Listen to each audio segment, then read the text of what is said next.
আজ আমি রোদে দেওয়ার ঝামেলা ছাড়াই আপনাদের দেখাবো আম এবং আমড়ার আচার। এই আচারটি খেতে ভীষণ মজার এবং তৈরি করাটাও খুব সহজ। আমি এখানে সাদা সরিষা নিয়েছি, সেই সরিষাটার সাথে ভিনেগার দিয়ে বেটে নিয়েছি, সাথে 1 চামচ আদা রসুন পেস্ট আর 1 চামচ হলুদের গুঁড়া আর 3 কাপের মতো সরিষার তেল দিয়ে ভালো করে মেখে নিব।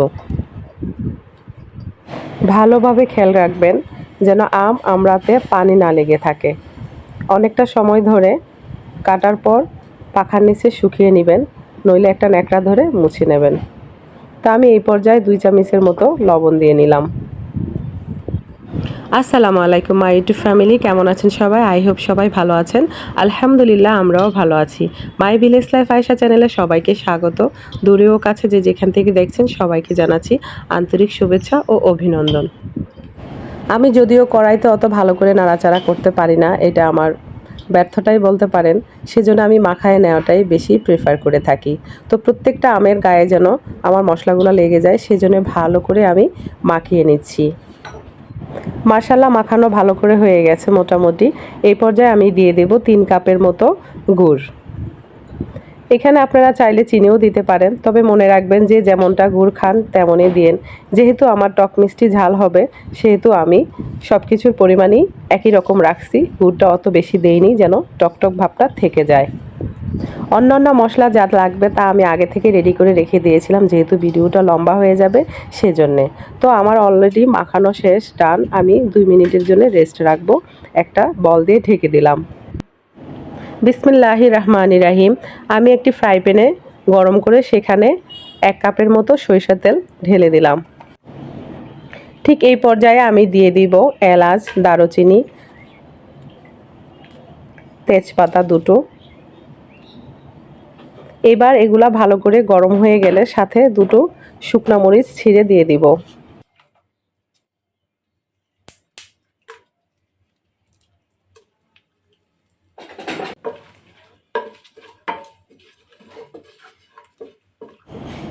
মশলাগুলো হালকা নাড়াচাড়া করে আমগুলো ঢেলে দিব।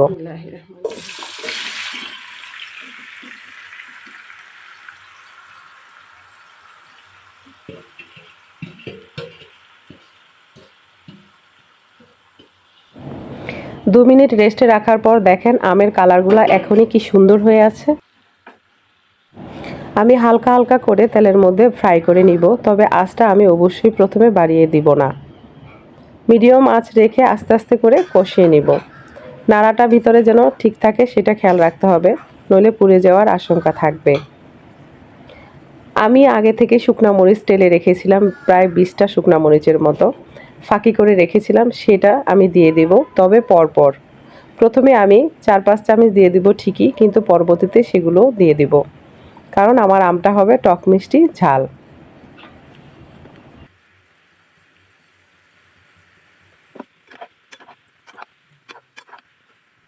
আমি আলতো আলতো করে ভালো করে কষিয়ে নিব, তারপর 5 মিনিটের জন্য ঢাকা দিয়ে রাখবো।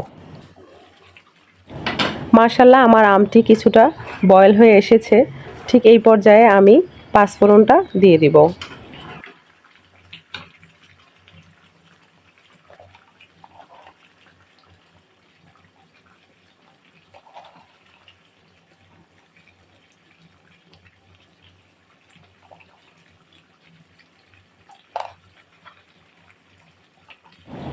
তো 5 ফোড়নটা দেওয়ার পর আমার মনে হলো যে ঝালটা আরও লাগবে, সেজন্য বাকি যেই ঝালগুলো ছিল সেগুলো আমি অ্যাড করে দিলাম।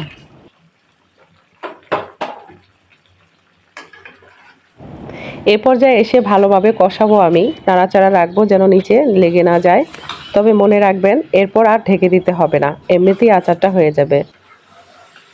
আমি আমটা ছিলে দিয়েছিলাম ঠিকই, কিন্তু আমি ছিলে দিইনি। এর রিজন হলো আমড়াটা আমার নিজের গাছের, আর এর সিল্কাটা এত পাতলা যে সিলতে হয় না, সেই কারণে আমটা আমি সিলেছি আর আমড়াটা আমি সিলিনি। তবে শুধু আমের সাথে যদি অন্য কিছু থাকে তাহলে কিন্তু আচারটা খেতে আরও বেশি ভালো লাগে, তাই না বলুন? দেখুন মাশাআল্লাহ আলহামদুলিল্লাহ কি সুন্দর একটা কালার এসছে। এই পর্যায়ে এসে আমার আচারটা অলরেডি হয়ে গেছে প্রায়। যেহেতু এই আচারটা আমার খাওয়া হয়ে যাবে, আমাদের ঘরে আচার অতদিন থাকে না, সেজন্য আমি হোয়াইট ভিনেগার বা সিরকা এই পর্যায়ে দেইনি। যারা বেশি দিন রেখে খেতে চান তারা অবশ্যই 1 কাপের মতো সিরকা এই পর্যায়ে দিয়ে নেবেন। তো আলহামদুলিল্লাহ আমার আচার ডান। আমি বড় একটি পাত্রে আচারটি ঢেলে ঠান্ডা করে নিব, তারপর একটি জারে ভরে নেব।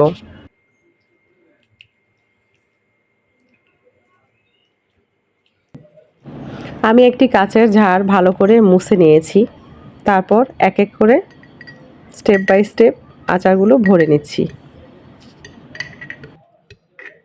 তো বন্ধুরা, আমার আচারের রেসিপিটি যদি আপনাদের ভালো লাগে তাহলে অবশ্যই লাইক কমেন্ট শেয়ার করবেন। পাশে থাকা বেল আইকনটি ক্লিক করে দেবেন যেন নেক্সট ভিডিও পোস্ট করার সাথে সাথে নোটিফিকেশনটি আপনারা পেয়ে যান।